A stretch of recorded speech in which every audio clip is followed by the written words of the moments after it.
As we've seen recently, more and more automakers have been coming out with these compact luxury SUVs, which have been intended to be the entry-level models for people young like me and you. And of course, Acura themselves has decided to join the mix of these little utes. This week I have been flown out by Acura to Redondo Beach, California, just a little bit outside of LA, for not only my second time ever to the state of California, but also for the opportunity to sample some of their latest additions to their lineup, which are most catered to the youth. So as a practicing young person myself, I wanted to see if Acura's new ADX has the chops to compete with some of its pre-existing competitors, and if this is young people approved at all.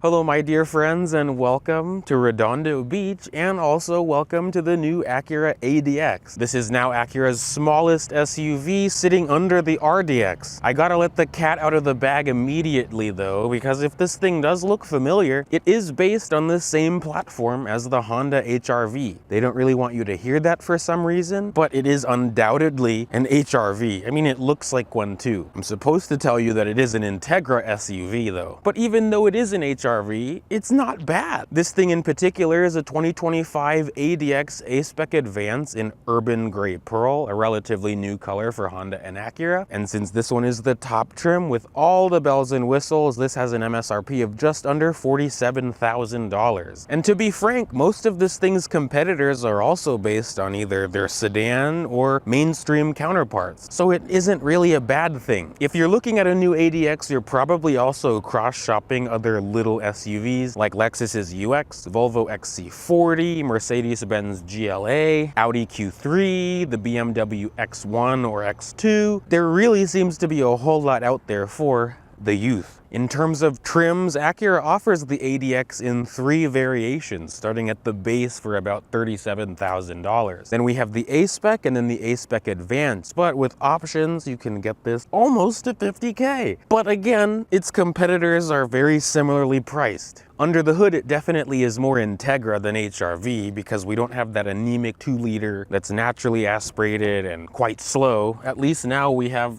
a similar motor to the new Integra. So I introduce to you the L15BE. This is another 1.5-liter turbocharged 4-cylinder from Honda, but unlike the Integra, which makes 200 horsepower, this only makes 190 horsepower and 179 pound-feet of torque. Again, that isn't necessarily a bad thing, but some of its competitors do offer hybrid variants or more powerful 2-liter 4-cylinders. This engine is only paired to a CVT in all ADXs, but you could choose between front-wheel drive or all-wheel drive. Unfortunately, unlike the RDX and MDX, this does not use the super handling all-wheel drive. That really is an excellent system. This is a more real-time reactive all-wheel drive system. And in terms of MPGs, Acura rates this non-hybrid ADX to still get pretty good mileage, 30 on the highway and a combined rating of 27. I'd be pretty satisfied. Thankfully, when it comes to trunk space, Acura did want this car to be pretty useful, even though it is a small car.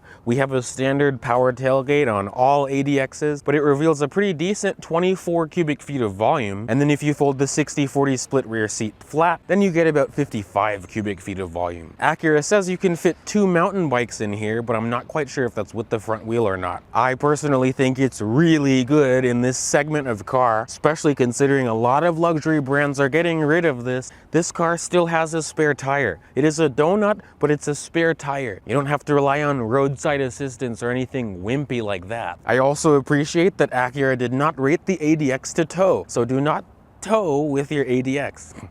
As we enter the rear seat of the ADX, I'm pleasantly surprised. The HR-V itself had a good amount of legroom in the back. I'm 5'9", and if I sit normally, the driver's seat is all the way back in its tracks because it has its easy exit mode, and I still have an inch of legroom and I can fit my feet under the seat pretty nicely. I also have Decent headroom too, so if you're 6 foot, you'll be pretty decent back here. Because this car isn't too wide, 3 of me would not really fit comfortably back here, but it is doable. We have an armrest in the middle here, which is pretty soft with 2 bottle holders, not too bad. There's also air vents for the rear passengers, which is very nice. We don't have a climate control zone back here, but that's okay. But we do have 2 USB-C ports, which is very nice. And the rear seat itself is pretty comfortable. It's actually surprisingly soft for being a new car. It feels pretty decent, and the seats are in a naturally reclined position, so I'm comfortable. Admittedly, one thing I will say is my knees feel like they're a little bit higher up from the bottom of the seat than I would like. Of course, the materials on the door cards in the back will still feel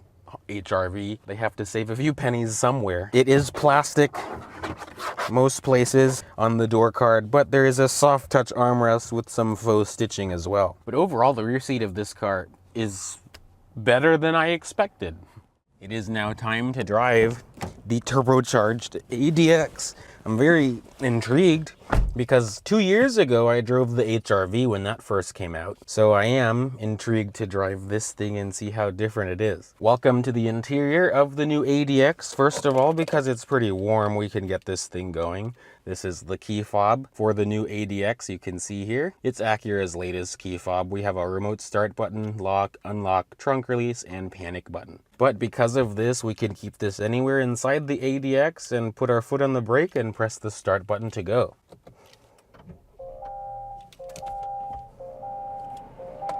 Just before we begin our voyage, I did want to just go over the interior quite briefly. We have this 3-spoke leather-wrapped steering wheel. Because it's the A-Spec, we have this red stitching on it, and thankfully this wheel is heated too. There are buttons on the wheel as well. The buttons on the left side control the audio controls as well as the left side of the gauges, and the buttons on the right side control the cruise control functions as well as scroll through the other half of the gauges. And the gauges are very easy to read, full digital in the ADX. It's 10.3 inches, I believe. We've seen this in other Acura and Honda products. It's very clear, no complaints on my behalf, and there's a decent amount of information in here. Behind this steering wheel, you can see on the left side we have automatic headlights, and on the right side we have rain sensing wipers. And at the very end of the wiper stalk is a camera button that activates the 360 and backup cameras. So it definitely is pretty easy to see out of this thing, but I want to maximize my time with this so we can set off. This thing immediately does feel more substantial than the HRV, I will say.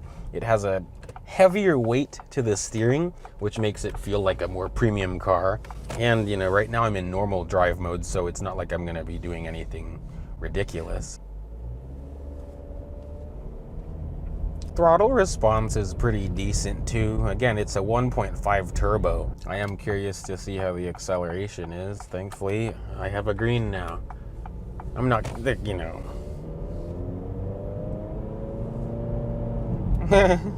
This immediately, I mean, you know, it does feel better than the HRV. Again, if you drive this back to back, this is a definitely nicer car. Even in normal mode, it has much more throttle response and it feels much less gutless because the turbo helps a lot. The interior still kind of feels HRV-ish because it's a similar layout to the HRV and also the Integra respectively. I do feel it is nicer up front here. The door cards feel nicer everywhere. Like there's more soft touch material, so that's something that I do appreciate.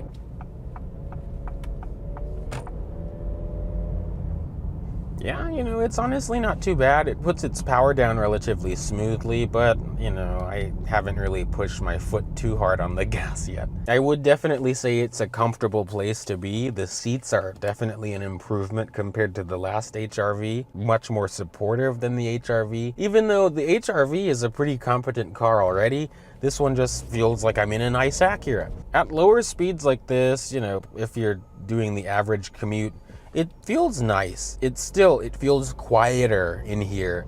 Just the ambient sound, it feels like they put more sound deadening in this car. Even the engine, the 2-liter in the HRV is very noisy, but this 1.5 feels pretty muted. Again, I haven't really pushed my foot too hard on the gas. I think it rides pretty nicely too. I'm in normal mode, so it's not gonna be in its softest setting, but even with these 19-inch wheels, the ride feels pretty smooth.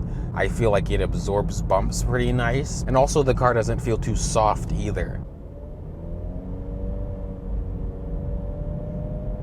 Again, it's a CVT, but Honda's been doing pretty decent CVTs, so it's a very seamless, streamlined powertrain. I've not been underwhelmed, honestly, by the performance of this car. It's kind of living up to my expectations. It feels responsive in normal mode too. You know, I can pass people and do all kinds of maneuvers that I need to do that are illegal. The brakes also feel nice. It's a progressive feeling, nothing crazy.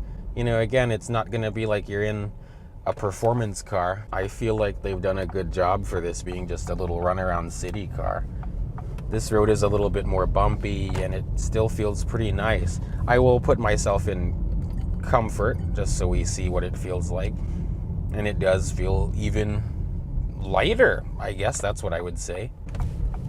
Yeah, you know, it takes the big divots in the road pretty nicely in comfort mode. It does feel like a nice little luxury SUV. You can see in the center we have a 9-inch touchscreen display, and it supports wired and wireless Apple CarPlay and Android Auto. I think it's pretty decent. I haven't had any qualms with it. Honda and Acura's infotainment has been pretty good for the past few years. It doesn't support XM, but Acura says that it's okay because you can use your app. Let's see now.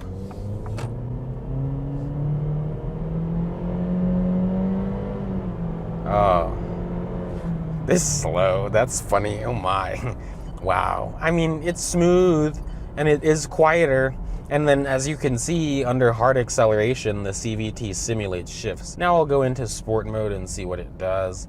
But you know, this isn't the type of car I really feel inclined to be driving quickly or in a sporty manner anyway, so I'm okay. Sport mode, the throttle response definitely is sharper. The steering gets a little bit heavier and a little bit more direct, but yeah, this thing has to wind up once you try to get it going. Around corners here, it feels pretty well balanced. I mean, the HRV itself, once again, this is a very good platform already, so it can't go wrong from here. It only just feels better than the HRV. Accelerate. Oh my. It is slow off the line, just like the HRV. Well, that's a little bit disappointing. Full throttle.